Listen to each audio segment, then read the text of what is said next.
Welcome to the Make Do Suburban Fireman podcast, where we're keeping it real, talking all things suburban fire service with your hosts, Nick Peppert and Sean Duffy. This podcast is done in partnership with the Rust Belt Jakes and Build Your Culture. So grab a drink, pull up a chair, and let's go. All right, here we go. Episode 47. I'm your host, Nick Peppert. That's Sean Duffy, my co-host. Sean, what's up, buddy? Not much. How are you? Doing good, doing good. So we're joined today by our special guest, hailing out of the state of Washington. Many know him from Seattle Fire, and probably know him more so, even more so, I should say, from the Nozzle Forward class. Aaron Fields, welcome to the show, man. Thanks for having me. Thanks for reaching out. Yeah, so we're excited to have you on today. Definitely been a long time coming. Excited to talk a little engine nerd stuff and some philosophy on engine work in general with you over the next few minutes. But before we get started down that rabbit hole, if you don't mind, just give us a little background on yourself. What got you in the fire service, kind of how you started your career, and a little bit of the progression along the way into where you're at now. Yeah, so I, this is pretty well documented material, but I mutually separated from high school in the 11th grade. Seeing as that we're going to be talking about instructional model stuff I think this is important that I went to trade school and I worked in the trades for about 4 years, met my wife, got more serious with life, quit living a rock and roll lifestyle. A 17-year-old living on his own, making an apprentice trade wage is a recipe for shenanigans. Then I put myself through college and I studied a history and East Asian studies with a focus in cognitive linguistics, but specifically cognitive. I'm a phonetics class away from a triple major. So it's what happens when you go back to school and you're paying for it, as you get pretty serious about it. And I came out and I was playing some sports and I played one sport at a reasonable level and one sport at a higher level. And for clarity, and because people have been asking more specifics recently, if you're a grappler, you refer to grappling sports as grappling or wrestling. But no matter what type of grappling you're doing, the movements are the same. And this is important because most of the time, because I don't want people getting too wrapped up in the subtlety of it, is I started in 87 or 88 in judo, which is a grappling sport. It's just grappling in pajamas. And then in 92, I got introduced through Hoist Gracie to BJJ. And then in college, I was cross training as freestyle to work on my grappling skills. And then I went overseas and lived in Mongolia for total on 2 different trips, just shy of a year, and was lucky to get into a position where I was able to practice with the Mongolian national judo team. But they practice grappling as a holistic thing. And if you know anything about the international grappling scene, Mongolia is a threat in every style, whether it be Greco, not as much on Greco, but freestyle, judo, sambo. It's a national obsession, to the point that it's especially as a hugger, a sport that revolves around hugging, to be recognized. Like you walk down the street and people go, "Ooh, what's wrong with your face and your ear?" And in Mongolia, they would stop me on the street and be like, "You're the American practicing at the National Hall," and because it was in the newspapers. But there's only, this is not a big deal. There's only like 3.5 million people in the country. So what that tells you is, with a country that small, to put people on the podium at international level, they got something figured out. And what they got figured out was how to train, how to practice. And this largely, most innovation in competitive sport is coming from the former Eastern Bloc, because we were trying to win Olympic medals. They were trying to prove the dominance of their political system. So they threw out dogma, sometimes at the cost of certain skills or perspectives. and they reevaluated. And it was serious business when the Russians in the 50s were developing. And what they would do is they'd go, okay, well, if you go to Japan and you're starting judo, a shoulder throw is the first throw you're going to learn. But if you're 6 foot and 195, the shoulder throw is successful X percentage of the time at an international level. The inside trip, the foot sweeps are X to the second power. So we're not going to start you with what everybody else does. We're going to start you with what we know will win. And how they figured that out. I mean, this is a gross simplification, but graph paper and basically accountants on the sides of international matches. And each graph represents a time. And then they would make a mark, what kind of a technique, whether it was a submission or whatever it was. They'd make a mark at the interval, and they were able to, at every weight class, and they crunched the numbers and came up with a statistical breakdown. And so when I got there and was practicing, I can remember, I don't remember how the coach said it exactly, but I stood up and he's like, don't stand up that way. Now, when I was in the US, like one of my primary teachers was a guy by the name, one of my mentors was a guy by the name of John Blooming, who was third, fourth best in the world in the 60s. And he's from Holland. And another coach of mine, a guy that really helped technically refine me, was a guy named Mark Glazier, who is a judo coach up at Western Washington. And I was already playing the sport then, but his breakdown was different compared to the other coaches that I had. A guy named Fred Sato, who was at 75 years old, incline benching 250 pounds. I mean, this guy was, and so I had these coaches that all did this stuff in different ways. And there was major differences when you went to different schools. There, it was not. And they looked at me and they're like, don't stand up that way. And I'm like, okay, why? And they're like, oh, now if that was a firefighter that said, don't do that, and you said, okay, why? They'd be like, oh, fuck, don't ask me these questions. I've got more time than you. You should just do what I do, and you should know. They were like, oh, this is one of the best coaches in the world. Oh, that's easy. You see how your feet are, that position your feet are in? We don't want your feet on that position whenever you're on this 2-inch cushion, because if you do that, you're going to get foot swept. And so everything we did, moving between skill stations, how practice was organized, I learned how to practice. And what I remember, they were like, okay, you're not, frankly, I was lucky to be there, because these are guys that won Olympic medals. And I'm not that guy. And I'm okay with that. I choked a couple of them out. I was usually I had a little more ground savviness when I got there. But largely I took quite a few frequent flyer miles from being thrown about, but I was there. And even though I wasn't part of their team, though they did ask me to go to Irkutsk and compete with them, I wasn't part of their team. I was included. I was included in the drills. I had the same expectations, but they weren't threatened by it at all. So what the coaches did is they took a look at me and they watched me do a couple things, and they're like, okay, go down the hall and work with the freestyle guy. Tell him that we told you inside trip. And ouchigari is what it's called in Japanese. And so I did, and I came back, and then I put a jacket back on. And so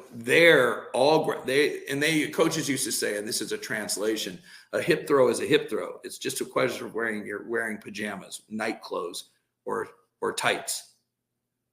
You have to do the same mechanics. You just get there in different ways based upon the rules and the attire. And so I started looking at grappling. If you would have asked me in 92 and 93, I'd have said I do judo and jiu-jitsu. But if you ask me in 98, 99, up to 2020, whatever, I'd tell you I'm a grappler. And and those two rule sets are my specialty, because I look at it holistically, and I look at it as a principle-based methodology, not this is a technique methodology. And that's how they coached. So when I left, I asked them, like, what is the, like, this is completely different. There is no deviation, no matter what coach is coaching. There's no deviation in intent. There's a difference in voice, but intent and the way they explain things might vary, but the purpose, the problem-solving method was the same because they were a world-class coaching. If you've ever taken the Nozzle Forward, every instructor coaches the same thing. You can ask any of us and you're going to get the same answer. None of this fire department bullshit where one guy says one thing, they're in the same cadre, and then I go to that guy's station and he's like, who does that? Nobody does that. Well, I've been doing it for the last hour and a half from Jimmy down here, and now you're telling me nobody does that? Like, what are you talking about? This is backwards. And so I came home from my first trip there in 94, and I started running the bibliography, and I started reading all this teaching model stuff and skill acquisition models. And I've been actively engaged in this methodology for the last 30 years. And I've been actively engaged in 3 different disciplines. So no longer do I look at training and practice as practicing for different things. It's the same methodology with different skills in the slots. So the human brain is a powerful tool, and I think that often one of the other differences between us and what I've done in the fire service with education and most other groups is we're not teaching technique. Everyone comes to the class thinking they're going to learn a technique, and they do learn those techniques. But more importantly, we're teaching context and we're coaching problem solving. And so, the first day is instruction. The second day is coaching. And that's an important distinction that most fire instructors, I was just teaching a class and this person's like, oh yeah, I teach with so-and-so and I teach with so-and-so and I teach with so-and-so. And I'm like, what do you teach? And they're like, well, a little of this, a little of that. I'm like, that's not teaching. Teaching is when I show somebody something new. You teach a child mathematics, but a mathematics instructor coaches physics. You know how to do it. A lifting coach isn't a lifting teacher. They're a coach. You know how to do it clean. In fact, your clean might be better than their clean, but I can still coach them on mechanics and the progression to get to the higher level. And that fundamentally is how I've approached everything. I'm a principle-based thinker. I don't think about the details before I have the superstructure. And one of my guys the other day referred to us as educational architects. We're setting up superstructure. And, you mentioned hose management and things like that. That's why this system works in so many different places, because it isn't a collection of technique. It's a problem-solving method that allows people to pick the pieces that work for them so that they're because that's the difference in fire departments is demographics, buildings, response times, and number of people on the rigs. Those are the only differences. And for that matter, buildings aren't that different. They're same shapes. Some are tall, some are short and fat, but they go out or they go up. But a straight stair is a straight stair, whether you're in New York tenement or a Seattle row house. It's a straight stair, and it's one of the 3 stairs and one of the 3 angles and one of the 3 shapes. And so one of my favorite quotes that I tell myself on at least twice a week is that the beginning mind sees thousands of variables and the experienced mind knows there's very few. And this instruction, if that's what you can call it in our industry, is often an arms race. It's a collection of technique. I don't need a bunch of techniques. Both of my kids can frame a wall with 3 tools and a speed square. I know plenty of people that have toolboxes that are shelves and shelves deep and can't do that. So, I think that was a big deal and it affected how I learn. I also think that an interesting progression was when I came back, I didn't know what I wanted to do. I got out of school I moved back to the city of Seattle in 98. I'd run a club on the campus for 4 years, from 94 to 98. And then I ran a gym in the city from 98 till 2020 or 21 is when we formally closed. And it was not because it wasn't going well. It was because of the logistics, and we were running it as a nonprofit. So I was getting, at risk 18-year-olds and 19-year-olds in the gym that we were able to fund it. And we had about, at our peak, we probably had 170 people working out of there, which was too much. But and then I needed a job. And so I picked up an emergency cert for ESL, English as a Second Language. And I taught that in the public schools, in the Seattle public schools, for just shy of a year. And then I got hired by this school named Veladare, and it was a private classical school. So it taught in more or less the Roman model of grammar, arithmetic, and rhetoric. And that was basically how to speak, how to use your words, how to write, how to do math and science. And now rhetoric isn't the way that it's semantically inferred in modern society. Rhetoric was the discussion of known things. Problem solving is what rhetoric led to. Cicero was about rhetoric, and it's not nonsense. It's the dissemination of information using these previous skills. Coaching versus teaching. You learn mathematics, you coach physics. You learn letters and sentences, you coach writing. And that's some people would argue semantical, and people that would argue that don't know much about education. It's a big deal, and it's not really up for debate. It would just be called being wrong. And it's not my information. It's just the way I've summarized it. So I taught, and the headmistress was named Gwen Williams. And I was reading all this performance-based education stuff from this line that went through the Soviet Union. It went back to the United States, John Dewey, and then went all the way into post-World War I, when the U.S. Army decided we got to get people able to do stuff they don't want to do. And over the last 100 years, we've not only improved on that base information, we've actually started to map the brain, which they couldn't do. They could look at the effect in 1921. They couldn't then go, we have a hypothesis of what this is, which they can do today. And it's only getting more and more information. So I feel like my undergraduate degree, not literally, but I've been studying this for 30 years, like not casually, and putting it to use, and have been successful in 3 distinctly different but psychomotor performance arenas.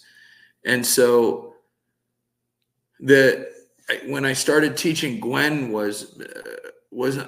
she is one of the best educators I've ever seen. Like this, she was the headmistress, and she was the headmistress for a reason. And I just talked to her the other day. She's been retired for a while, but she was talking about brain mapping and brain science in 98. Like, what is going on with the neurological connections between known points of information, and how that you anchor information in multiple places of the brain. Sometimes when I'm talking in public, people think that I'm random because it seems to be kind of circular, especially when I start. You're like, what does this have to do with the fire? But by the end of the thing, you're like, oh, I see how everything comes together. And that's because I'm intentionally doing that, because I know for a fact that anchoring something in the cognitive trade-like area of your brain, and anchoring that same feature in humor, and anchoring that same feature in social interaction, is facilitating a more rapid, complete use of that information, because it's anchored in multiple places. I learned that from her. So then she gave me books that it was like, that you should read this. And when she said that, that meant read this. And she was instrumental. And I worked in that school for a year and a half. I mean, these kids spoke Latin. I mean, when they were talking about me, they were talking in Latin, and it wasn't like, it was pretty cool. And watching their brains process and what was happening in it. And at first it seemed chaotic to me because I came from a public school that was raising us to be factory workers. The way we educate in public schools is a vestige of the Industrial Revolution. Come in, sit down. When the bell rings, get up and go have a snack. Come back, sit down. I mean, you're not supposed to have 9-year-old or 7-year-old sitting in a chair for 7 hours in a day. That is bad behavior. And it's been proven. Finland's leading the world right now in how they're teaching their kids. They're actually educating them, not having them recite. But it takes more work from the teachers, and teachers often don't want to be told that they're not perfect. No one does. So, though there is a lot of pressure from inside the educational community to alter this thing. So, long story short, is I played some sports. I've been coached. I did some academic teaching, which is different than psychomotor, but the connection between the brain and the brain science. And then, being a tradesperson, like learning the jargon. There is one way to refer to this piece of equipment. There's not 4 ways, which is what we have dialects in the fire service, or worse, slangs. In order to be the trade or a military organization that we say, paramilitary, then we have to have a jargon. And this is stuff people have heard me say for years. And I think after listening to it for a while, I think it's starting to make sense. And when you articulate that something is going on, it allows everyone else to see it, right? Like if you want a high gunnel open water canoe, that'd be really cool, until I did the research and found out that there is such a thing. It's called a packed boat. I'd seen them 1,000 times on top of cars, but I always just associated them to a canoe. Until you learn this, you specify what it makes it different. I mean, that's the point of language, right? So then when I came into the fire service, I worked in another place for about 5-6 years, or 2 other places before Seattle, for a total of 6 years when I got to Seattle. And I'll be honest, I was disappointed. I was like, hold on a second. I grew up, my father worked in Seattle. And I remember the folks that used to be in that periphery. But what I didn't realize when I wasn't in the job is that there are these vestiges of really good groups. And then there are vestiges of really bad groups. And so I was privy to watching how some of the best firefighters in the city, because like breeds like. And then I was shocked with I just had these terrible experiences in my first academy, to the point of like, hey man, if I wasn't worried about losing this job, I don't know, I have another way to say it, I'd fuck you up. Like, you can't talk to me like that. Like, and if I see you on the street, I might fuck you up. And because they could get away with it. And they thought that by acting like assholes, like there is nothing that some guy from middle-class America is going to do to me to stress me out, unless we're going to gunfight. Because my first friend was murdered when I was 11. You think you raising your voice is a big goddamn deal? You're making yourself look like a child. And I just worked with 3 of the best coaches in the world, and they never raised their voice. And if you don't win, well, you don't play. And if you don't play, you go back to work in the factory. But in the fire service, once you're on the team, you're on forever. So you can get away with whatever you want, right? So my first experience was pretty bad. And there was some good that came out of it, of course, but the behavior was largely less than stellar. I was a little older. I mean, I think I started training when I was 28, turned 29, and then got hired. And I'd been married already, and I'd done some stuff. And this guy thinks that, Yeah, it was just unbecoming and it was convoluted. And I remember one time the same teaching cadre did exactly what I said. I did a hose work for an hour and a half with one guy. I go to the next station after lunch and I start to do, he said, we're doing hose work, and we start to do something. He's like, nobody does it that way. And I'm like, what the fuck is going on? Like, this would never fly at any of the performance levels. I'm not trying to be mediocre. I'm pursuing excellence. And the ability to pursue excellence is the ability to practice through boredom. But firefighters need to be excited. Excitedness doesn't get you to the top level of performance. You do the same things every single day because that's how you get good. And it's boring, but it's not supposed to be exciting. I don't remember that in our job description. So, so I get on and I have an incident that, I'm not going to go through, but it was physically challenging and mentally trauma because I didn't have the answer. I do have the answer now, but at the point I'd never been taught to open the line and leave it on because that's not what our region did. And instead of backing out or leaving it on because it felt good when it was on and bad when it's off, I locked up because that's what you do when your heart rate hits above 180 beats a minute. We're not super. I didn't light a Marlboro straight off the rollover and say, oh, don't worry, it's going to be fine. I hit it, I shut down, it came back, which we're now calling rebound. I opened it up again, and that's all I remember. And so physically, I had a few burns, but nothing that took a burn unit. But mentally, because I started my career before I was on the job, sitting across the street from the station that I worked in for 5 years before I went to training, in my dad's spot, thinking that my dad had just died in the Pang fire, and from 11:30 at 5:30 in the morning. And I'm like, so unlike all these other blowhards that are teaching me, I actually know more about the effects of the ultimate mistake, the ultimate cost, more than they do. And I came out of that fire and was like, nope, this isn't unacceptable. Like, they have taught me to play soccer, and this is football. I mean, and so I started traveling. One of my first mentor was my old man. My second mentor was a retired lieutenant out of Seattle by the name of Meg Jones. And I can remember her when I was still in the academy and she was contracting for the state before I went to Seattle.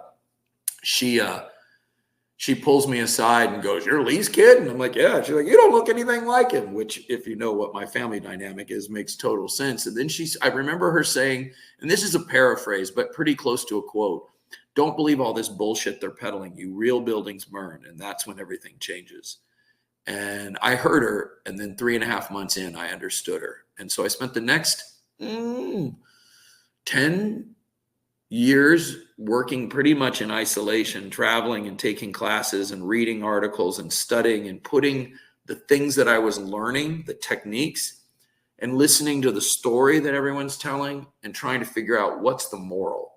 Besides making themselves look like a badass, what's the moral of this retelling of heroism and valor? What are they telling me was happening? And so I started to, and I'm very organized with information. And so I started writing things down and taking notes.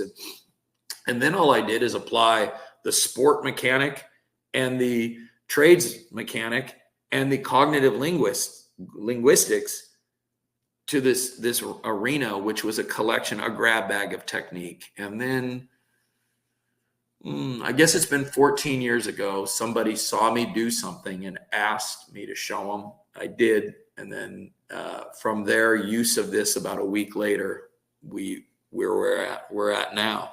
And I've been practicing and focusing on this stuff for 23 years, almost 24 years, and have been actively engaged in sharing the information for the last 13, 14. Yeah, excellent. Man, so much to unpack there, but I can tell you that kind of some questions I was just jotting down as you're talking.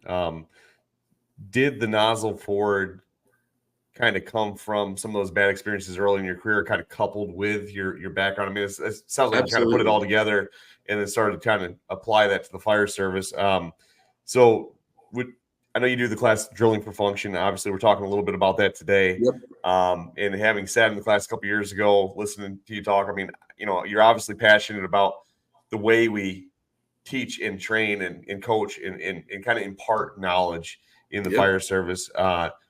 But what came first for you? Was it the Drilling for the Function? I mean, was that kind of the mindset that led to Nozzle Forward, or did Nozzle Forward kind of come to be? And I see what you're asking. No, the methodology that I used, that's an interesting question. So what I had done already before, you got to consider that this is 2006 when I start teaching the Nozzle Forward, and I'd spent from 94 to 2006 in a gym working on the methods and mechanics.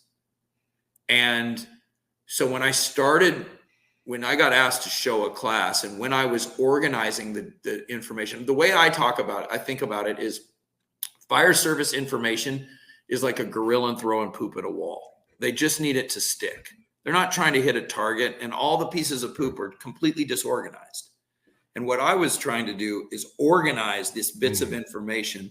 And frankly, my first fire department had 100-pound high pressure fog nozzles. So a lot of the techniques I was learning from, people that were using lower pressure nozzles didn't work, or they didn't work as well as they have on the low pressure. So the system that I had to twist and tweak it. Well, I've spent my whole life looking at leverage. And so when you say, "Oh, it's 105 pounds of nozzle reaction," I'm like, put it on your hips and have your weight back, and it's nothing. It's a seventh grader charging straight at my hips, right? I mean, because my athletics was all about leverage. So it was all of these things combined. And when I got asked to show this stuff, what I did was I sat down for the 2 weeks and I organized a grappling practice with hose stuff over the course of 2 days. But in my gym, I think we had 1,500 fighters come through roughly over the course of our existence. The Nozzle Forward is somewhere between 60 and 70,000. And we've implemented in like 400, 500 places. It's some level of implementation. So, I mean, not when someone says, "Well, was it total?" It's like, there is no one that's total because everybody's got some flex. The systems though are the same and the language is the same. And the expectation of how to hold the hose is the same and how to move it and where to move it from. And the identification of angles, the context identification is all the same. So I would tell you that it's been both. It's my previous stuff I was already doing. But the Nozzle Forward, as it's been done more and more and more, has helped refine those methods. It's given me, I don't have 6 months to get someone ready for nationals. I have 2 days. And it's over and over and over. And the group that I've brought in that work with me, we like to discuss, we're not a teaching group. I'm so tired of the fire service and their teaching groups. We're a think tank. I mean, otherwise we wouldn't have one of our guys taking the rule of threes and doing architectural and mapping in zero visibility, mental maps, wayfinding and smoke, or, it's being taken, the model is being taken within our group and each person is pushing and adding to the sum total. So the system has been refined because of the Nozzle Forward, but it existed before that. And it's been reciprocal, right? My grappling led to this, but this has made my grappling coaching exponentially better. Would you say that when you came into the fire service, did you automatically did you see a correlation right off the bat with how to make it work in the fire service when we're talking about hose line management, things like that? Or was there like a light bulb moment for you where you were in your studies as you're trying to master the craft that you kind of like, aha, wait, this translates across multiple disciplines. This translates to the fire service. What was that process like for you when you started the Nozzle Forward? Did you kind of already have that mindset I guess, coming in, Yes. or was there? Okay, so I mean, I know did you see the correlation before you got in the fire service between how this Yeah, translates? no, I don't think I saw it before I got in the fire service. I assumed it would be there Right. because I hadn't been coached in my other life by chumps. I hadn't been coached by JV guys that are there because they want you to think they're tough. I'd been coached by people that if they weren't successful, they didn't coach. And there was an impetus to be good. And so I noticed right away that the average coach or instructor in the fire service, not completely, there are great people out there, but is largely subpar. And I've said it publicly multiple times. On the average, I can walk into an 8th grade grappling gym and see better coaching. Because if I say I'm going to do a Turk into a Navy ride, everyone knows exactly what that means and how to do it. We're going to do a swing single. It's all regimented. And really, the funny thing for me was there was an aha moment. And I had a captain by the name of Tom Norton that used to take us out every day and we'd diagram buildings. And his input led me to keep notes and start tracking and looking at the angle combinations. And that led to the rule of threes. And that breakdown of space, once my brain had made that jump, I'm like, ooh, everything's like this. There's only 3, and 3 is the magic number with performance under high stress. A tap, rack, mang. You have 3 shots: a wrist shot, a snap shot, or a slap shot. That's it. And so when people are like, oh, I need 50,000 techniques, which isn't a real number, I'm like, well, now your brain's in gobbledygook mode, and there's only 100 years of brain science to prove that. So probability to possibility, what, why, when, how, always the order of skill acquisition. How is last, but most of these conferences I go to, it's all about how. It's not about the when or the why. So, and we don't do from a probable to possible. We do probability before we do possibility. You do an off-tackle dive more than you do a flea flicker. We don't do any of that. So once I kind of decoded with the help of all my mentors that there is limited variables, then I started taking detailed notes and trying to dissect what those variables were. And I think that's how it went. So I had an idea, and I thought that the coaching would be there. And then when I got here and the coaching wasn't there, and I heard nonsense like every fire is different, and we'll figure it out when we get there. And I'm like, well, that's how you end up on your back. that's not the way it works. And in fact, you are being reactive, not proactive, and reactivity loses every time.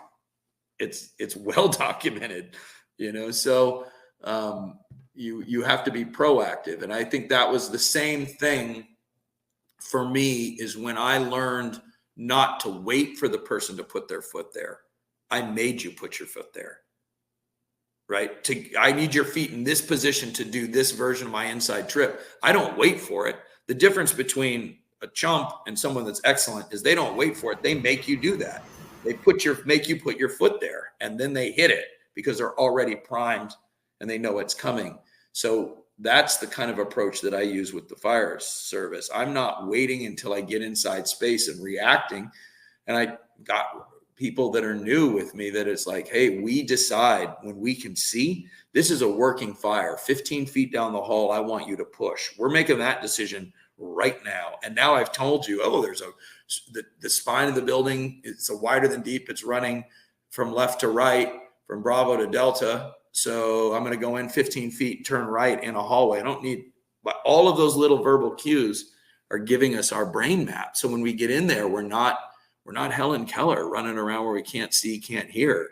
We have a mental image of what space we're operating in. So, and what we're going to do, and then we can choose to downshift. So that's kind of the approach. That's awesome. Yeah, I love that. And one of the things that it's actually pretty frustrating for anybody who tries to show somebody how to do something is, oh, that's great, that works in theory, and in a real fire that wouldn't happen. Mhm. Which you and I both know that a lot of what should be taught, it should be based off of, hey, I'm teaching you this because I know it works and I've done it. So in your career, has there been instances where like maybe you got back from a fire and you're like, fuck, if I would have just done this, maybe that would have been different? Or in the fire, you actually did one of those skills and you're like, man, that 100% works, the way I needed it to. Yeah, I'll give you a really good example of that. The clamp slide. And when we are in a stationary position and we don't have someone back on the line, we ankle. This is also the most misunderstood technique because people look at it at Facebook and then decide to make 17 comments just proving they don't know what the fuck they're talking about, right? If it's a Collier, I had this guy from New York that was running his pie hole and ended up calling me to apologize, which I think is a big thing. But it's like, well, yeah, when you got 19 guys on the line, you don't need this. But when you're stuck, you got enough hose, you're at the top of a hall and you need to make it down to the end of the hallway. This is about primed decision making. The clamp and the clamp slide is the only technique that I do that isn't abstracted from a fire service source. It's a switch. And in the moment of truth, when I needed to make it down the hallway and I had the room to use it and be like, oh, it doesn't work on carpet. Yes, it does. I went right over the top of a pile of debris. It works pretty well because you're using what your mama gave you to move the line. And can you push in it, flow and move? No. But when I needed to make it to the end of the hallway and it was in a real fire, I just intuitively, though it is not intuition, it's acquired skill, use the leverage that I get when a guy's trying to grab my ankle and keep me from setting out. I'm going to pull them through. And I got down the hallway. I'm like, well, hit the fire, got it out. I'm like, well, that worked.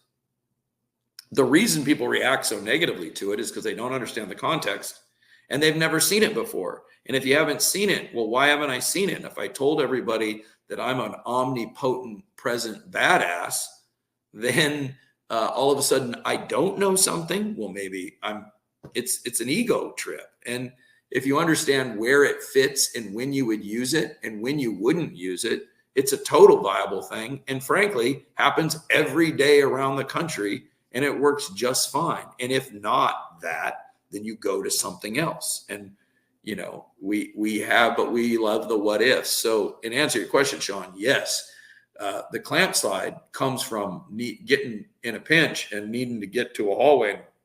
Afterwards, I went, well, hell, that works. And my brain went, yeah, duh, it works on somebody. So it's going to work on hose. Like, what are you talking about? Like, and so, but that is testament to what our brains do when we have minuscule distances between known points. Where brain fires information, we process information more successfully when our brain is like a mental roadmap. And that brain and the way that I learn and I coached myself and was coached, I took this skill that I learned in a very different context and applied it in the moment of truth because I knew how to do it. And that made it, quote, intuitive. It's not intuitive. There's nothing that's intuitive. It's all acquired. It's just from the conscious and the subconscious mind. So yeah, and it happens all the time. Every substantial event, for the first 7 years, I took notes on every single event that was substantial. What went well, what went wrong, what went bad, what went well, what went bad, could be improved, what went well, and what happened. And then I would just systematically start working through and accentuating the successes and trying, with the rest of the world, there's this thing, it's called research and development. And so I would research and develop and try and then put it to use in a drill, and then was fortunate enough to get fires to do it in. And part of the reason people always like, I need to add a new technique is because they're bored. I don't need to add a new technique because at this point, I haven't found a scenario where the 3 methods of movement with a hose I can't use. So why would I add a moment of transition, a transfer of my body weight?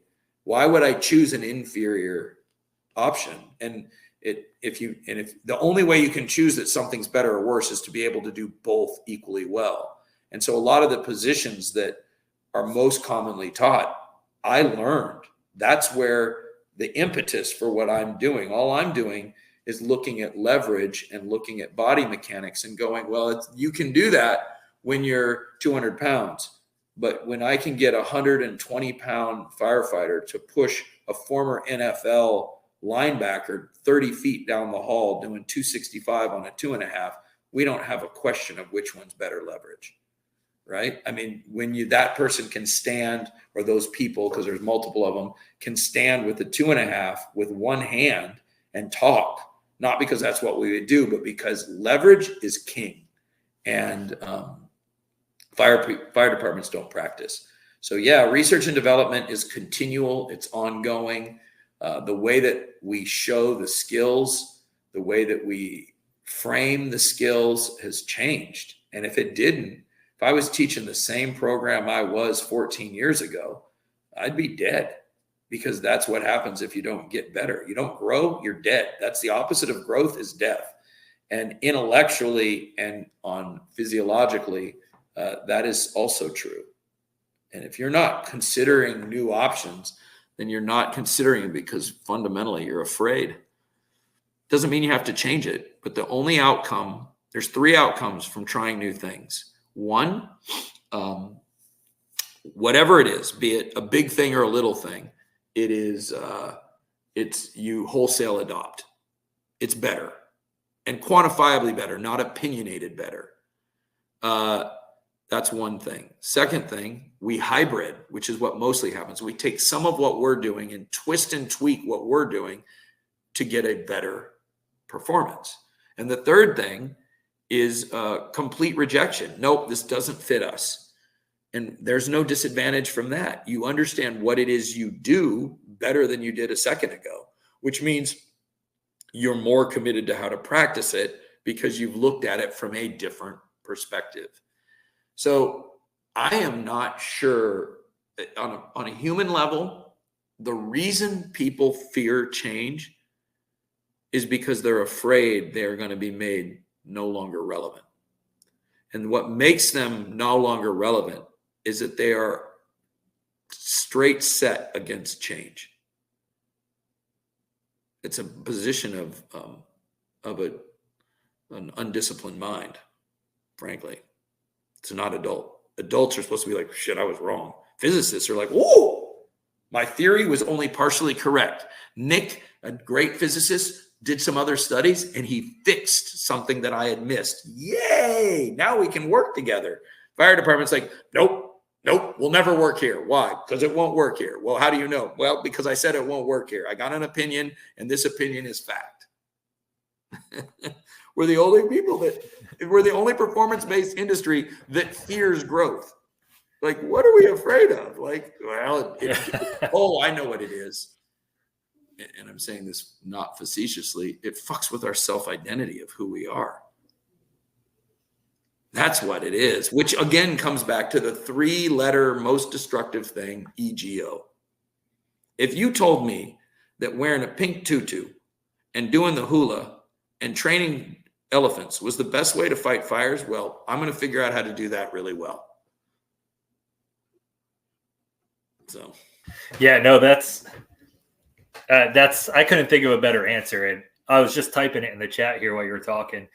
That almost brings it back, like when there's discussions happening in the firehouse and people are trying to get better and share ideas and see what works and what doesn't. You always have that one person of, well, what the fuck do they know? They just instantly want to discredit anything because either A, they didn't come up with it, or B, they're so ingrained in their mind that they weren't taught that and they don't teach it, so it doesn't work, or IFSTA doesn't teach it, so we can't do it, or whatever excuse they want to use. And I think that's the beauty of this job is that, like, as we continue to grow, 1, as individuals, and 2, as professionals, we should have those conversations and say, hey, like 3-4 years ago, this worked fantastic. Let's see where we're at now.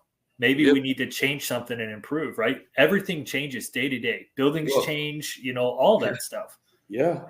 And why? Think about what they said semantically. What the fuck do they know? What they're saying is, I don't understand this. Because they're not taking the time to figure out what the fuck this person knows as a quote. They're dismissing it because they don't know. It's like people miss like all of these cues all the time. And to give you an example of one that I was talking about yesterday, actually, and I knew it was something because I wrote it down, but I was having a conversation with two recruits who had been recruits of mine that did a really good job in a fire, like a bang up job. And there was two things that happened. One was, for the first time in my career, I wasn't jealous. My whole career, and this isn't that long ago, I'm not this pillar of maturity. I just trying to be who I wish I was, not necessarily who I am. And so I was talking to them, and they're going, and they're like, okay, Lieutenant, what would you have done? And I was like, I would have done the same thing you did. And for the first time in my career, I was equally excited for them as I would have been if I had done it. And I recognized that something was different. I couldn't articulate what it was, but instead of going, and moving on, I wrote it down. So in a conversation, I think it was with my wife. Yeah, I'm pretty sure. She's like, you know what is powerful about your statement? I'm like, no, what? She's like, you didn't tell them you did what I told you to do. You said I would have done what you did, which is a flip in relationship, because I taught them the skills they used and coached them on the skills they used. And she had some nice things to say about the brain process. And she's kind of has to, because she's married to me, but and it's too late. She's not going to leave me now. She told me the other day, it's been almost 31 years. She's like, all right, forget it. I'm not looking to sail off the better pastures. This is my lot. Yeah, so I think that's a big thing, right? Well, there's two quotes that come to mind, and I'm not a big fiction fan, but I do have an author that I really like, and I have since I was 11 years old when I read his book for the first time, the main book. And I'm not a big fiction fan, but I love these books because they're anthropology and they're philosophy, and in the guise of fiction. And he has two quotes. And one is that fear is the mind killer. And this exhibits that spot up. This behavior that we see is because the people that we have weren't trained in a progressive, realistic way. And so when they come to new information, they react as though they're afraid that maybe what they were doing wasn't the best way. It was okay. It worked. The question is can it work better? And that's where the fire service gets off kilter, is because we don't, like a tradesperson. If you're my foreman and I said, hey, boss, I'm thinking about this, this, and this, you're enthused that I'm thinking about it in another way. You're not threatened by it. And you might say yes or no, but the fact of the process of thinking is what we're talking about. And the other, and I think this goes on to a lot of what we're seeing right now, which is, since I'm not pulling punches because of where I'm at in my career, I am so tired of the Facebook, social media, look at me, I'm training. If you got time to film yourself, you have a time for 3 more evolutions. I don't know what this is about. One of the things I'm proudest of with the Nozzle Forward is that we've never advertised. We don't have an online presence, yet we're booking out. At this point, we're the most taught engine company class in the country, and we're booking out till next year by doing it absolutely the wrong way. And so I really struggle with the computer because it allows for things like this, which are genuine, but it also allows for a lot of kind of hokey pokey nonsense. And this same author said in 1967, once mankind thought turning their thinking over to machines would set them free, and all it did was allow other men with machines to enslave them. And that's coming to bear. And that sentiment is issued again in a book called Amusing Ourselves to Death by Neil Postman, written in the 80s. So, excuse me, my dog is complaining. I'll be right back. Take me a second. Sorry. You're good, brother. Wouldn't be a podcast with some sort of shenanigans. Hey, I'm just amazed that my daughter hasn't cried at all this. Sorry about that. Oh, you're okay. So, yeah. So anyway, I think that, and I think, since we're kind of talking about these cultural pieces it isn't the person's fault until they recognize that they're doing it, right? We can't continually hold people accountable for information or for behaviors that have never been articulated. But the problem is when this happens, often we react with violence, or we swing our enthusiasm like a scimitar of self-righteousness. And what we should be doing is going, listen, this behavior is unacceptable. And it's unacceptable for these reasons. And I'm not dismissing who you are or what you've done. I'm simply trying to expand the performance of my occupation. And that is non-personal. Too often in our world, we call those people bad names. Who knows why they're not engaged? And I think as an industry, we have to get over our subjective evaluation as though we are somehow omnipresent, that we can figure out why someone's doing something. This happens in drill school. This person doesn't have what it takes. Well, define what it is. And the part of the problem is we have no really widely defined standards. So it is a matter of subjective interpretation.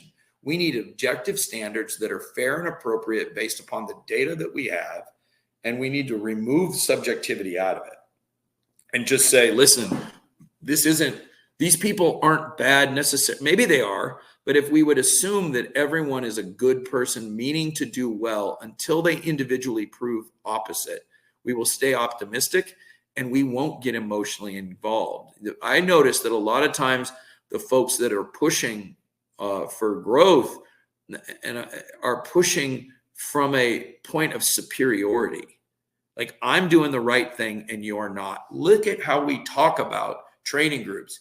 We've got people are referring to them as we're the virtuous and they're just the heathens.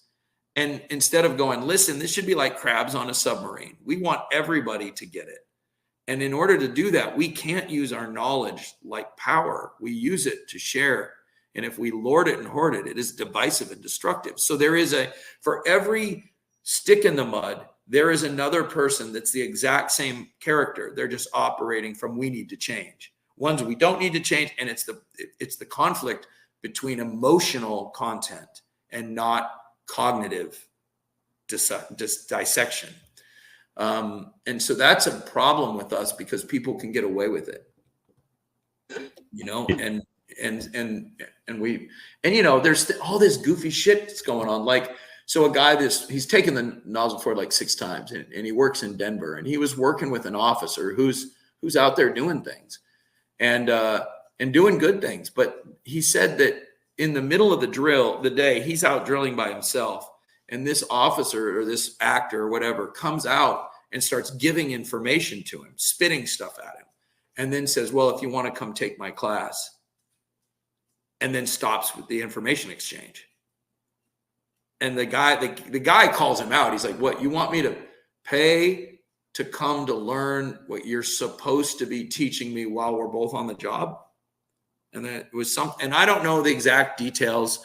This has been information transmitted to me, but it was something about my time, my money, my time is worth money. And it's like, well, fucking wait a minute. You can't tell me in public that you're all about the brotherhood and then Blue Falcon someone like that. Like, and that's why we do, once you've signed up for the class, you can show up for the rest of your career to any class that we do. That's why we don't sell our information. We give it freely to people that have had the class. And I don't have stickers and I don't have patches that, I mean, not to say that there's not something important about that, but just to say for my aesthetic taste, it gets in the way of why I don't have sponsorship from companies trying to peddle their equipment, because that calls into question my virtue and my ethics, and that's not for sale.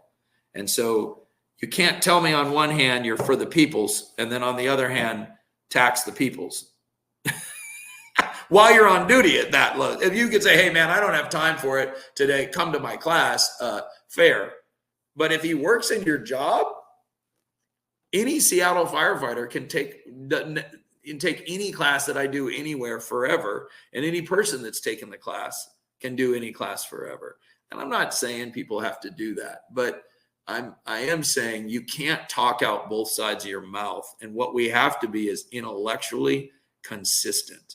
We have to make decisions for our behavior, not simply fall into what's convenient or comfortable. And with that comes in order to solve a problem, you have to articulate what the problem is. So here's an interesting one. There's a guy in my fire department that does a really nice job, but the guy that teaches with us that hasn't been as active on the national scene for a little while, but still teaches at home, is Matt Lujan. And we noticed whenever we were at conferences, this individual won't talk to us because he's trying to hang out with the cool kids. But at home, he'll talk to us. Like, what is this? This is like 14-year-old behavior. And Matt and I just laughed about it and went on our business. And that's not saying that this person doesn't have great contributions. That's just saying, what the fuck? Like, come on, man, really? You might be 40, but you're 14. This is nonsense. And I think we just need to articulate what's going on, because people compartmentalize. I've noticed an interesting phenomena, and I haven't done enough reading on it yet to be able to completely explain it, but it has to do with contextual learning. So I've worked with people and seen people in the fire service that were high-level sport, professional hockey players, football players, all this stuff, and professional soldiers at high-level soldiers. We're not talking about boot camp here, special force guys. And when they're teaching in those environments, they teach like that environment has been taught, right? So, but when you come to the fire service and you're being taught or coached or whatever in a manner that is completely different than any of your previous training, you internalize that. And I was having a really cool conversation with a former Marine major out of a southern state after the class. And he pulled me aside and he's like, duh. And I'm like, what do you mean? And he was talking about how when he was, I think he was a marksman instructor, the way that the methodology he used and the professionalism of his delivery was much more like what we were doing.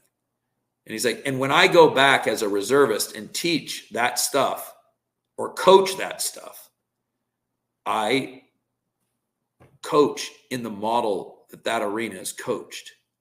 But when I'm in the fire service and I've been yelled at, screamed at, I imitate that. So it's like your brain is compartmentalizing the environment that it learns this stuff in. And then when you're in that environment, you behave that way, even though you know there's a better way in another world. And that is it's brainwashing. I mean, that's what it is. And it's the key to dysfunction. You know, if your parents beat you, you're statistically way more likely to be beaten, to be a beater. You know, the child that grew up watching DV is the child that's going to beat their spouse. And so it's again, this is this combination of looking at the phenomena and cutting through the window dressing and trying to get to the principle of what it is we're doing so that we can address the principle in a way. Oh, there's a kiddo. As a way to solve the problem and change our behaviors principally, which supersedes context. So. Man, a couple things.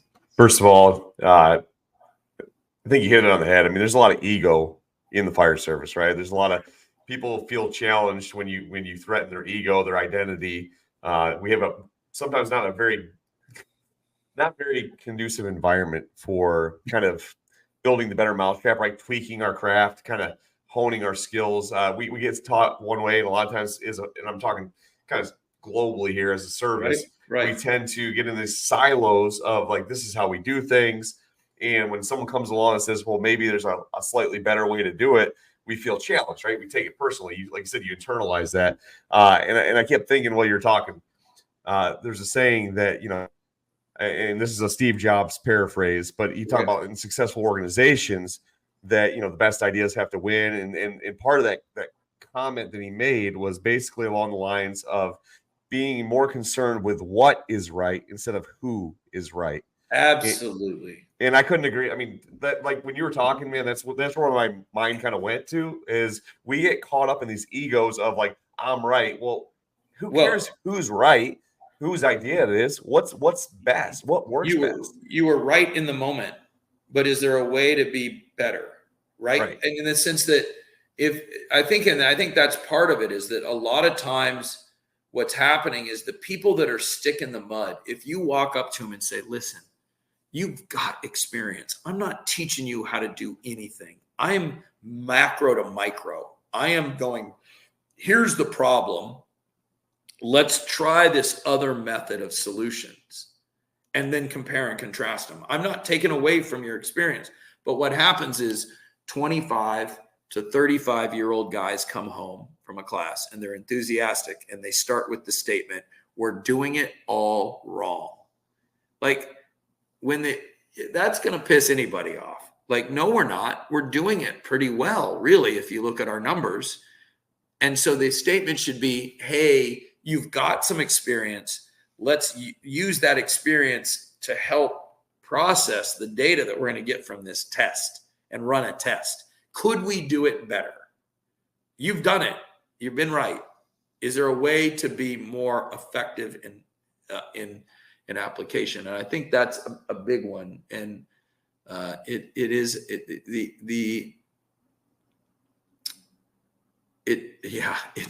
something else, really. It's childish behavior. I mean, there's no other way to put it, right? Like, this wouldn't happen in the NFL. And to do that, I mean, we've done a lot of these testing. We've done a lot of comparison between methodologies. Okay. And we've had comparison on set evolutions that everyone has agreed is one that they're going to see. And on average, we can use, in Seattle Fire, we took the average from 811 to 704.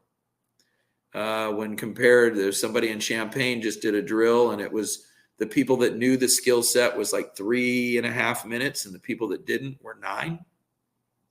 And so at some point, whatever it is, and that's just an example. So I'm not saying this, what I'm trying to get at is I'm not saying this as a theory. This is something that we've done, especially when we consult with individual places on how to go about this.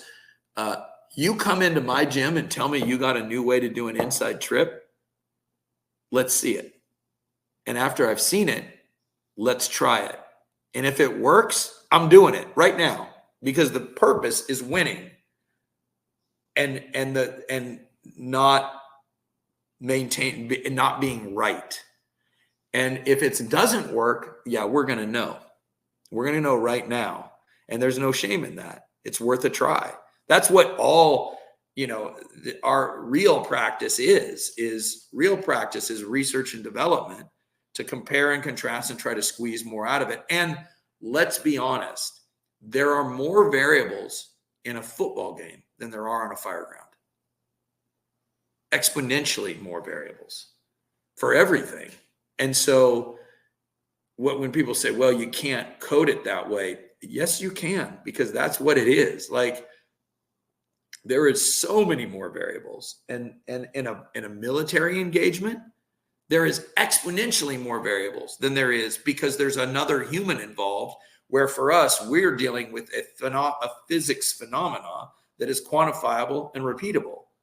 So and a building construction that is quantifiable and repeatable, that has tells. And so it's interesting, we have less variables and aren't prepared to recognize what they are. And people that have more variables have realized that coding what those variables are, where those junctions are, is how you jump skills to skill sets. And it's a phenomena. And really, it's interesting because on a personal level, I'm 53. I've been at this a while. I'm getting tired of it. I'm getting tired of every time there's being like, well, here we go again. There's Eeyore. There's the super enthusiastic guy. This is the guy I'm going to have to slow down. I wish as an industry we would progress culturally. And maybe we will, because I think these conversations are being had more and more and more by our generation of firefighters, because our generation of firefighters are why. We're not post-Vietnam being yelled at. We're like, that shit doesn't work. Yeah, some guy that's never done anything, that's been on 6 fires, that's teaching at the Washington State Fire Academy, isn't going to stress out someone that's done 6 combat tours. It's like, that's not going to stress them out at all by yelling. They're going to be like, yeah, whatever. I scalped a guy that was behaving like you, so anyway. Oh man. Part of the drilling for function class, sitting there listening to you talk about it, and really in the last little over an hour we've been discussing this. This podcast is geared towards the suburban setting, right? And a lot of guys will say, well, what's like a guy, from Seattle is teaching hose stuff, like that's a big city thing. Nozzle Forward's big city. What would you say to that? Because I can tell you that, I kind of know the answer to this, but I want to discuss this for those listening, because a lot of people say, well, that's great. They got, 4 guys on an engine, but only 2 of us touch the line. Right. And so, yeah, I mean, when you're teaching Nozzle Forward, you're doing this for people all over the country. It's not just big city guys. And I would probably say a lot of the guys that are taking your class aren't big city guys. Yep. The vast majority are mid-major, but big city guys have implemented it. I'm flying to Calgary, which is a 1,400 person fire department in a couple of days. So Seattle, there's places that are larger that have, which is funny because one of my friends, we're friendly, early on said that what I do is too complex and will never work in big places. Well, that's incorrect. What I do is actually very simple, because it's one basic body mechanic over and over and over again. So the idea of physical continuity and the removal of variable.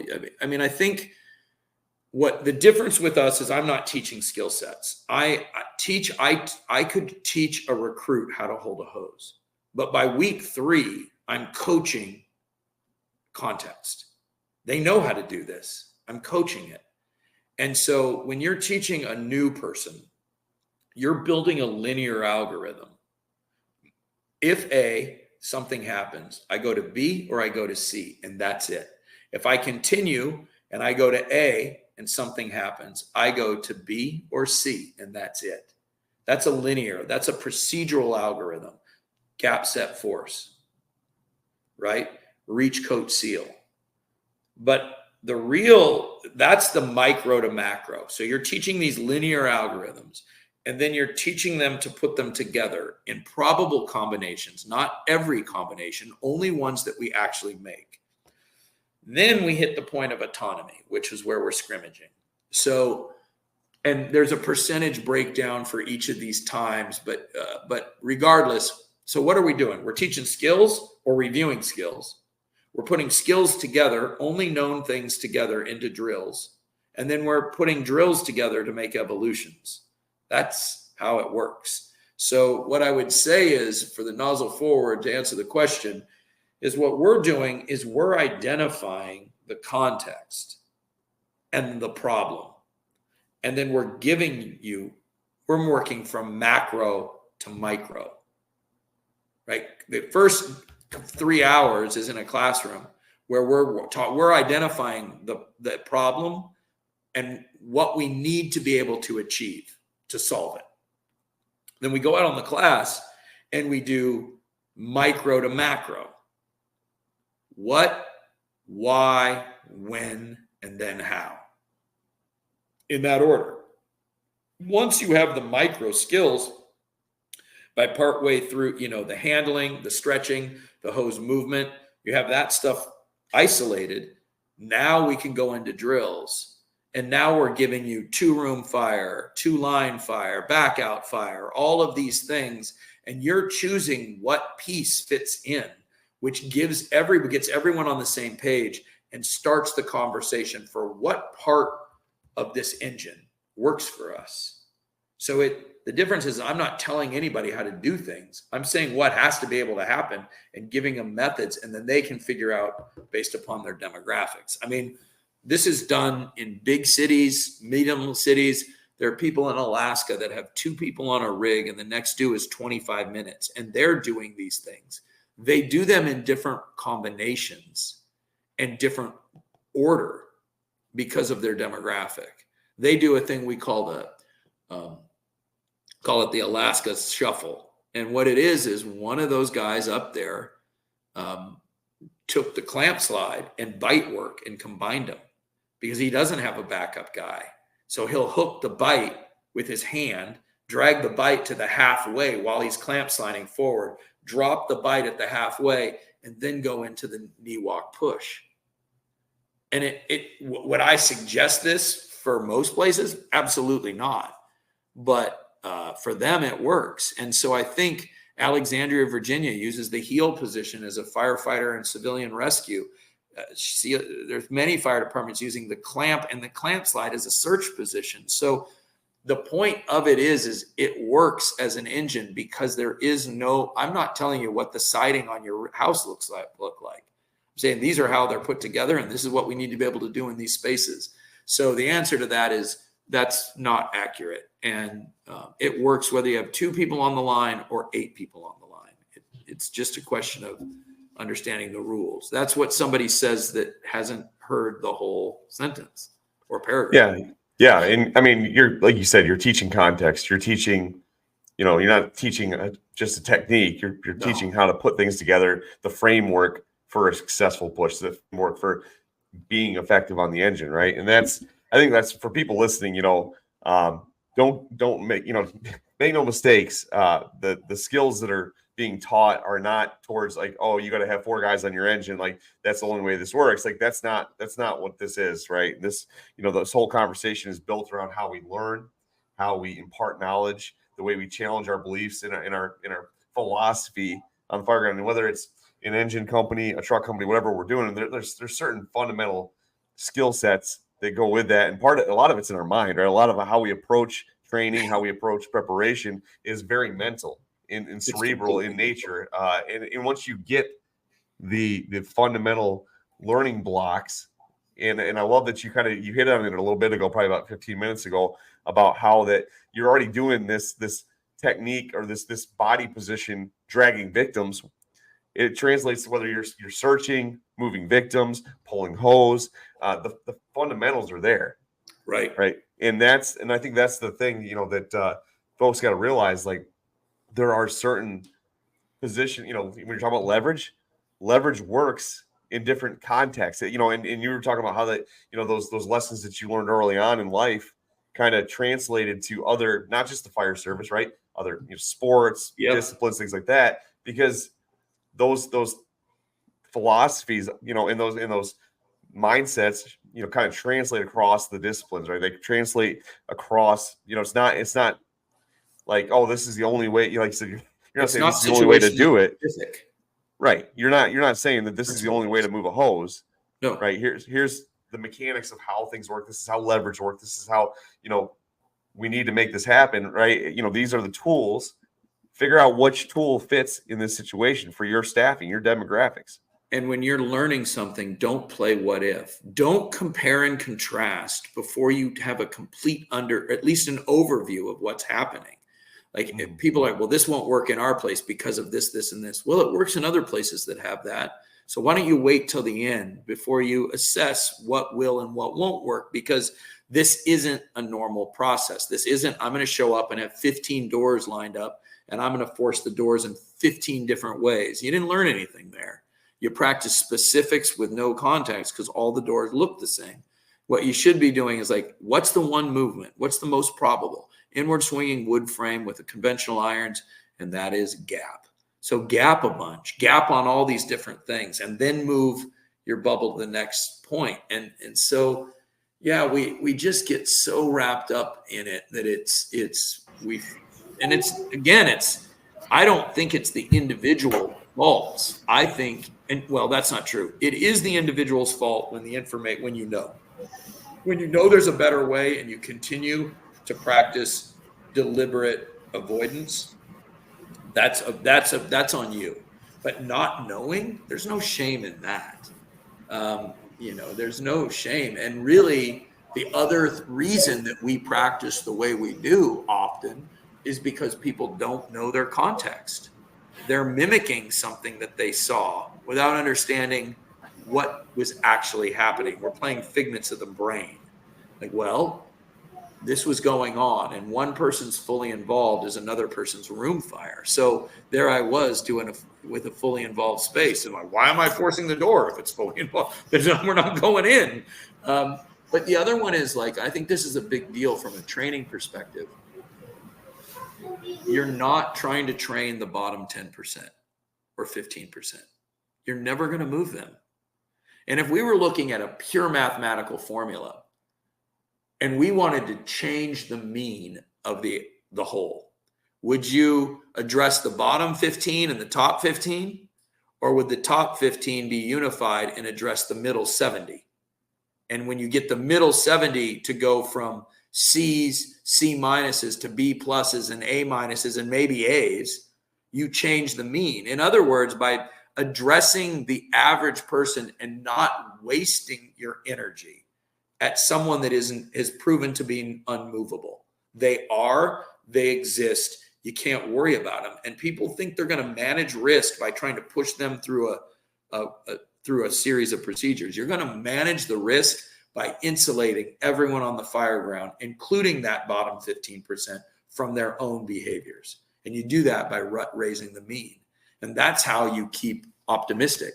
So many people go against the person that they don't respect, that they don't like, that has been a thorn in their side. The way you erode a rock is if the water moves by it. It doesn't roll it down the river. It moves by it, and eventually it's behind you.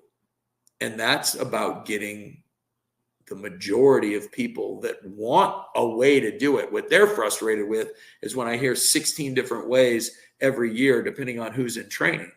Like, I'm not interested in this.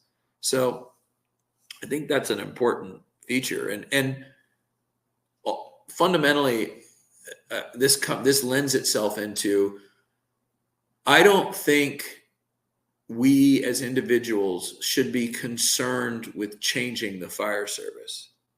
I think we as individuals should be concerned with maintaining our own integrity and changing the fire service for us.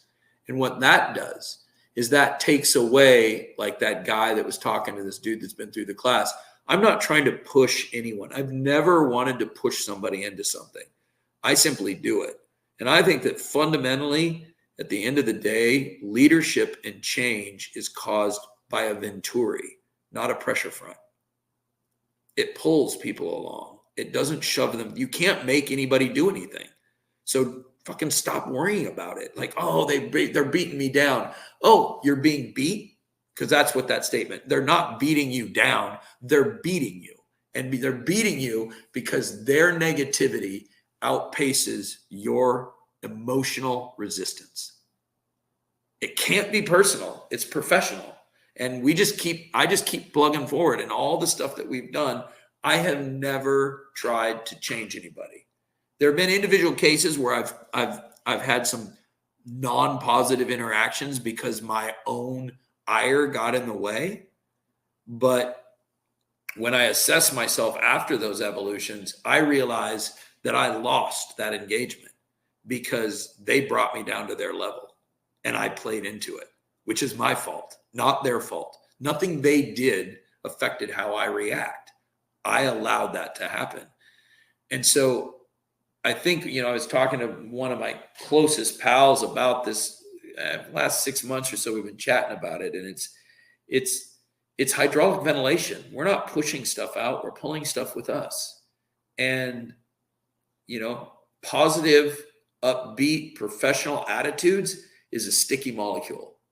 And that's going to help pull more people along because they're going to go, listen, look, these guys are actually treating people with dignity and respect, and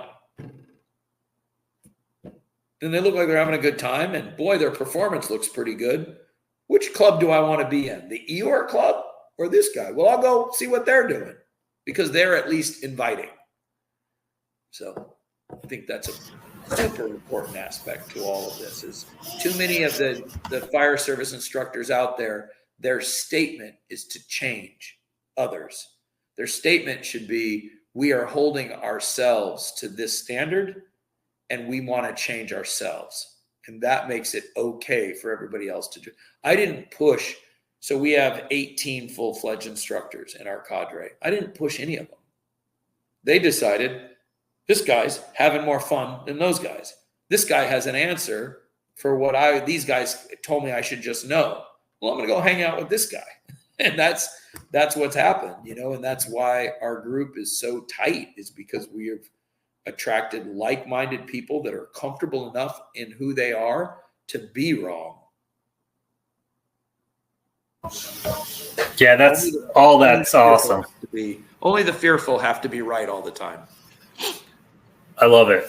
I think that sums up everything that we all feel, especially those who are passionate about the job and just want to be better, for themselves and others. I don't want to keep you too long. I know you're a busy guy. So I wanted to move on to the rapid fire questions, if you're down for that. Yeah, sure. Awesome. Cool. So first question, I know it's kind of long, but I like to see where everybody's at. So if you had, what would you encourage others to do with their time on the job? Engage. Be intellectually curious. Be driven because your own ego comes from your work, not your success. Everyone has ego. It's impossible to avoid. It's about keeping it in check and channeling it into the right, to be.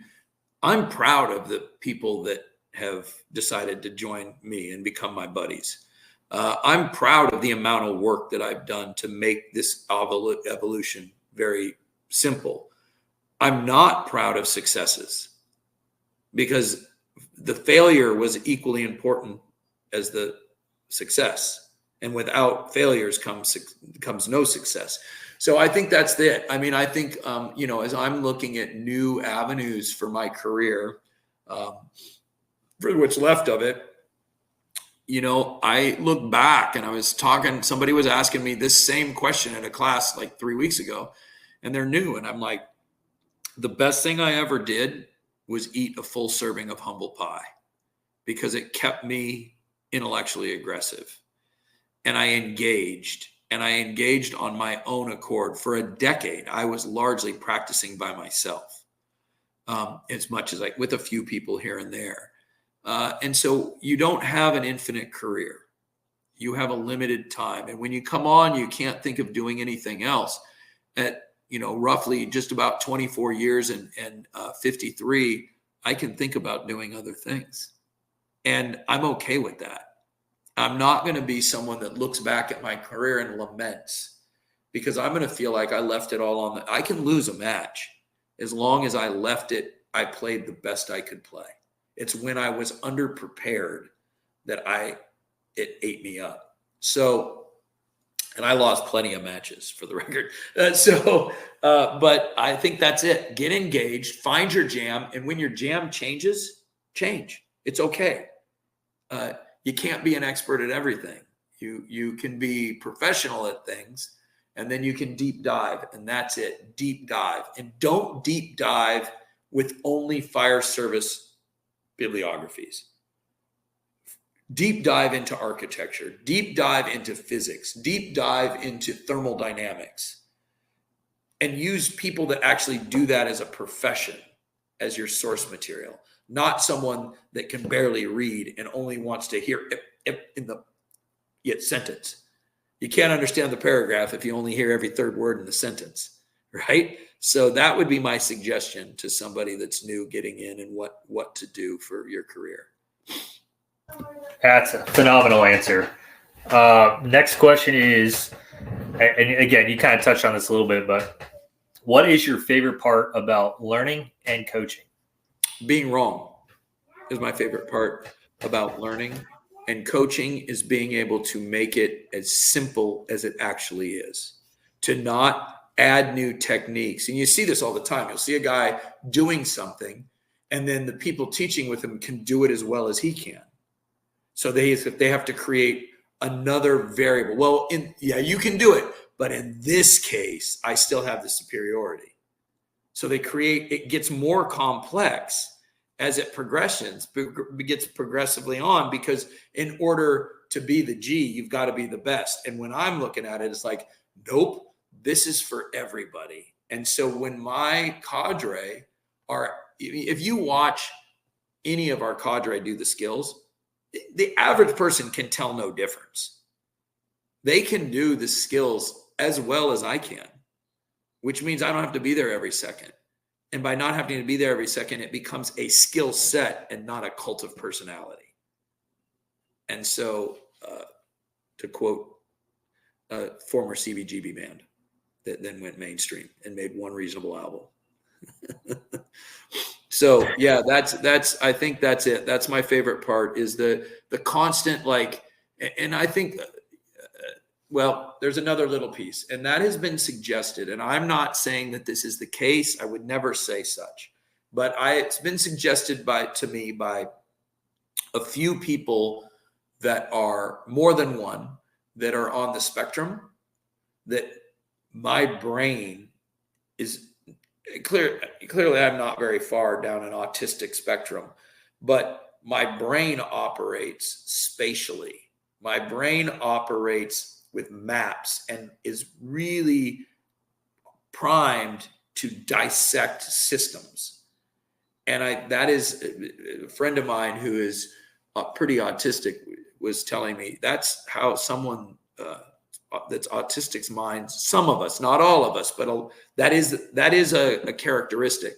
So, I think that process of trying to simplify comes from that perspective. I'm looking for interconnectivity of the world, not just the skill set.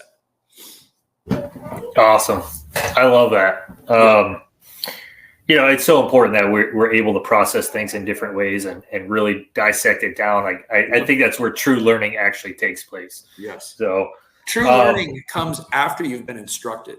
True learning isn't in the instruction phase. True learning is when you're being coached, when you're figuring out how to land a satellite on a moving asteroid that took 7 years to get there. You learned gravity. You learned algebra. You learned relative molecular space, but you took all of those things, or you were coached on those. You learned when you actually started applying them. So very well said. Last question for you. I know it's probably a loaded one. So there's many things you could say, just whatever you think is the best. What would you say that every nozzle man or nozzle person, let me be correct here, what every nozzle person should know?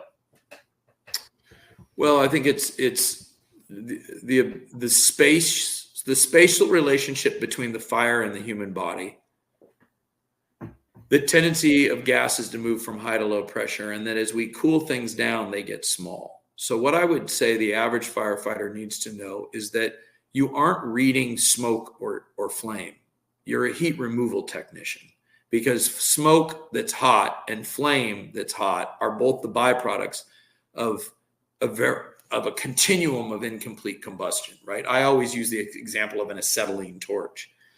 And so what I would say is, when it's hot, make it cold. And the best way to do that, when you're within, 20, 25 feet at most, 5 to 15 in the average fire, open up the line and be comfortable moving with the line on, and get water into the next compartment. Quit knocking the snot out of cold walls. Get that water, once you make the walls cold and the ceiling cold, get that water into the next room. And you don't need gadgets and gimmicks to do that. You just need a little bit of practice moving the nozzle, which isn't a problem. It's pretty easy. And we've proven that. It's easy to coach. So that would be the most important thing, how to operate with the line on. And if the line's off, it's off by choice, not by reflex. Yeah, well said, man. So for the next question, question number 4 here, pretty straightforward, but this doesn't have to be fire related. But what is one book, if you had to tell every firefighter out there, hey, you need to read this book, what is something that you maybe would recommend to help improve their game on scene? Oh, wow. What's one book? I think a lot of the studies, I can't remember any of the names of them off the top of my head, but a lot of the studies on how people behave when the world is chaotic, stress management. There's no such thing as stress inoculation. It's management. And so I think really getting into the human performance side of acute stress, that's a good place to start, because now you know what you're working with, what the human factor is. And then I think the other one that I would do, which was brought to me by Jordan Legan, when he was getting he's one of our instructors, and as he was getting his master's degree in architecture, he turned me on. He's like, hey, this rule of threes thing I took to the University of Washington's architectural school, and he starts firing it out and building this thing out to be freaking Da Vinci. It's beautiful and it's simple. But one of the source material that I've read the book twice now is by an architect that Legan works with, who's now retired. And I'm looking forward to meeting this guy someday. His name is Hubka. And he wrote a book called, I think it's Homes with No Names. And he is an architect that has basically every built home broken down into 14 basic floor plans. So now we can quit saying everything's different. And he, according to Legan, he was amused by that concept. Because architects actually have some rules they build by, but why would we argue with that? Yeah, we know better, right? Yeah, that book has been really, I've read it recently. I'm giving it to all my rookies now. It comes to me from Legan. When he found it, he was like, you got to look at this. And we started reading it, and it's partially confirmation, but it's also a bunch of more information that takes the basic premise and it proves that it works because it finds continuity. That book is fantastic. And I think actually I would go as far to say is not only should it be required reading, it should be tested material. Like, we should be figuring out what are the 4 to 5 to 6 basic homes that exist in our neighborhood. And when you're being tested to a lieutenant, they can say, you show up on a 4 square with the door on the corner, 2-story with a basement. This is what you've got. And you're like, I know where these things are, because it's pretty basic. I think it would be worthwhile. Awesome. Yeah, I have to check that out. Homes with No Names. But yeah, I think it's homes, or it's either Homes with No Names or Buildings with No Names. The author's last name is Hubka.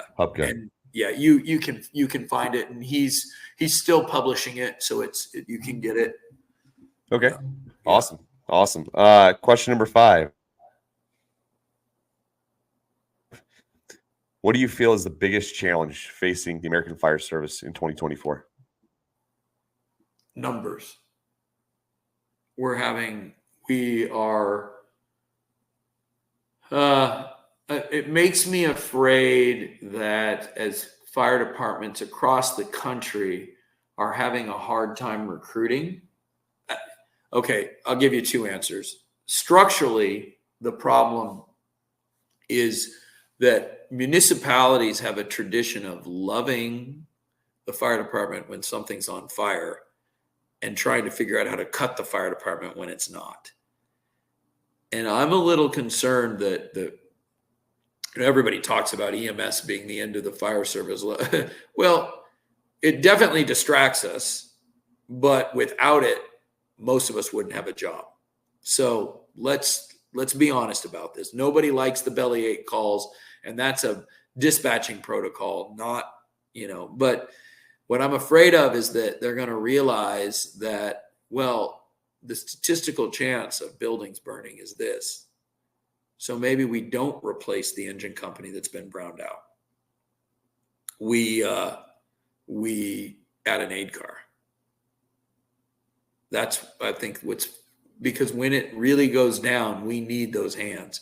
We have to remember, and I would make the pitch if I was talking to the public and the management of the city, that we're actually paid for possibility, not probability. And where do you want to be? How are you going to explain we didn't open these? We understaffed for years and years and years, and now my fire department is browning out rigs because there was budgetary, and we didn't hire right, and we didn't hire, and it's no individual's problem, but it is the public's problem. And and then I think on a human level, I think the problem is the same problem that we've always had. Our industry attracts type A people. Type A people are fairly successful a percentage of the time, and then they confirm their bias on how competent they are. And I think the thing in our way is the fairy tale Arthurian cycle that we apply to our industry. And it shows in all of our trinkets and our stickers and our t-shirts. I don't know a single plumber that says, if you can read this, I got a t-shirt that says, if you can read this, I cleared your poop pipes. Nobody's got that, but we have it. I've seen one of the worst shirts I have ever seen. I'm going to be vulgar. This was sold. Someone bought it. An adult bought it and was wearing it. And for the record, fine dude. Bad choice.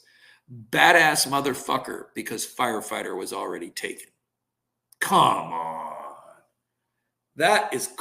Boo, exactly. So that kind of thing. And also the ideation that we are somehow noble.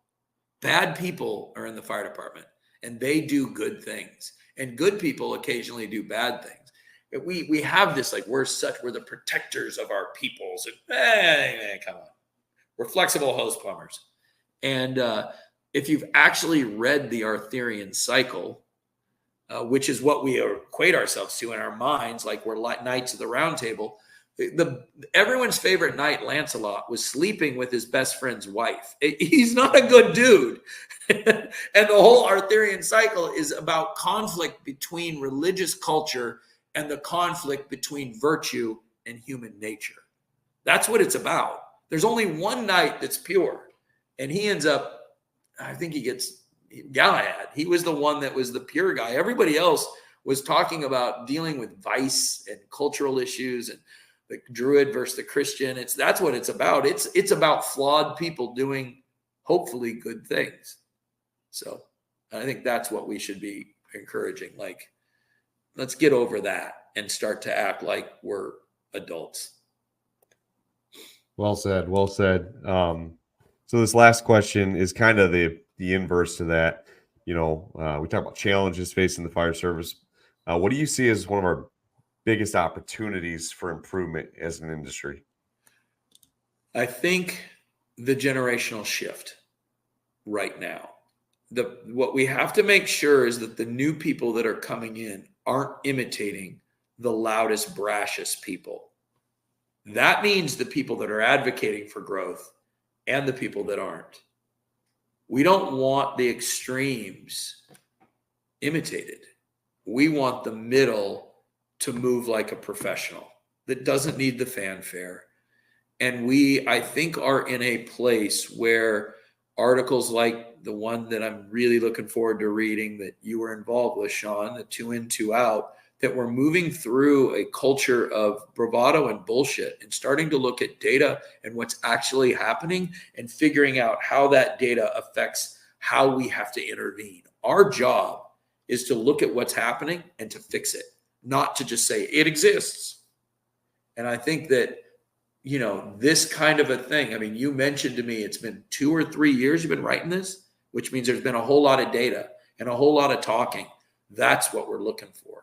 That kind of behavior is what we're looking for. And because we have this generational shift going on, we can decide to not do what was done to us and to try to push the fire department to be the industry that we all wish it was, which means we're going to have to change our own behaviors. And I think that's the big point. You know, my kids and I were talking about this event.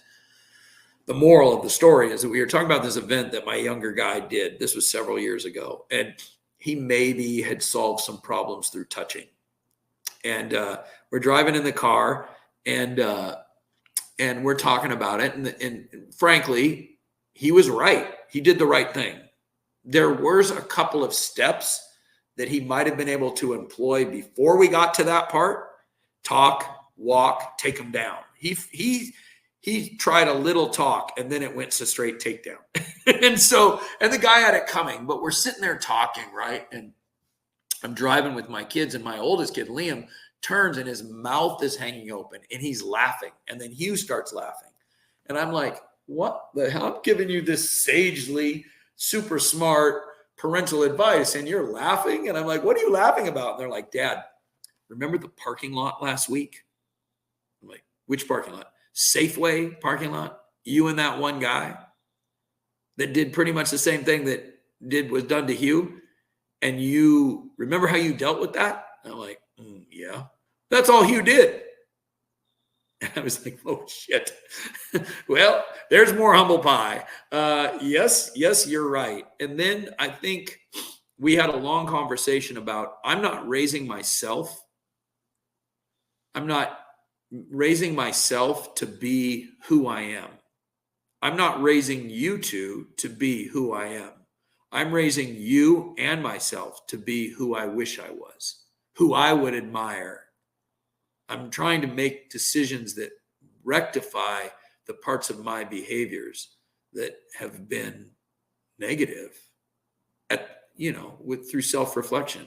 And I think I regret saying it at a speech that I gave at FDIC, but because now it gets quoted to me all the time. And it's like, I took some pride in this moral statement because it was kind of the guiding light for my life, which is comfort is the enemy of growth. And if you're comfortable, you're not growing. You can be happy in being a little uneasy. And I think that's what happens, right? We start taking shit for granted, think we've got it, and then we become obese. Got to eat humble pie. Man, yeah, spot on. And kids have a way of keeping us honest, don't they? Yes, they do. And In a good you way. know what? When my kids heard me say that, this is several years ago, they have both commented that changed the way they looked at things. Mm-hmm. They're like, oh, yeah, look, Dad admitted he was wrong.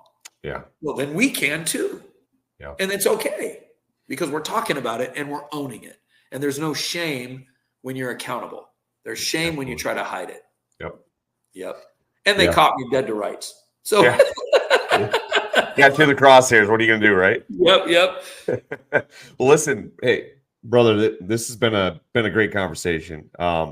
Honestly, I've got literally a couple pages of notes here, just writing stuff down as you're talking.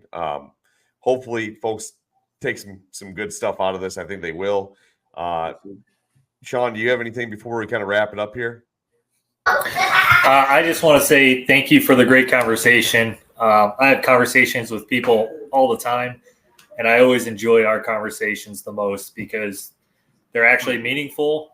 It's a kind thing to say. Thanks, Sean. Yeah. I think that you both have done a nice job, and not all of these kinds of things are with the kind of intellectual integrity that this one has had. So I appreciate it.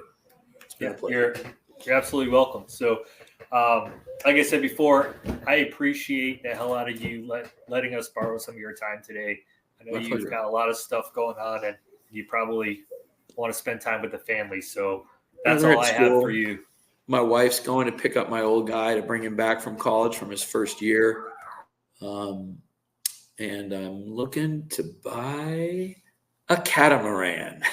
So today's a really good day. I'm looking at boats, baby. It's a good day. If in 5 to 8 years, if you call me, you might not get a service because I'm going to be in the middle of the ocean and all the hipsters are going to already have gone away from beards. So I'll just be the crazy old guy with a long ass beard. You're not a hipster, Sean. All that, they'll go to another look, and I'll be able to grow my beard, which I told my wife I was going to do the day I retire. I'm growing so I want to be the crazy ass old guy with the beard that's just like a peg leg and a fucking parrot driving around the Pacific Ocean. So no problem, man. Anything you guys ever need.